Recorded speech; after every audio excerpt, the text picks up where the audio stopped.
नमस्कार, महा 83 डेली न्यूजमध्ये स्वागत. आपण आहोत नितीन देसाई यांच्या स्टुडिओमध्ये, कर्जत येथील स्टुडिओमध्ये.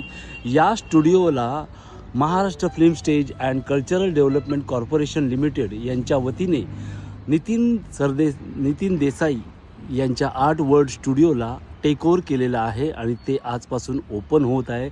आज दिनांक 19 डिसेंबर 2025 रोजी हे जनतेसाठी ओपन होत आहे. कित्येक वर्षांनी नागरिकांना याचा लाभ घेता येईल आणि हे स्टुडिओ पाहता येईल. आपण पाहताय ND स्टुडिओ, कर्जत येथील ND स्टुडिओ आहे. हे Nitin Desai art director, film art director, ज्यांनी कित्येक चित्रपटाचं आर्ट डायरेक्शन केलेलं आहे, असे नितीन देसाई यांचं हे स्टुडिओ नागरिकांसाठी खुले होत आहे 19 डिसेंबर 2025 रोजी.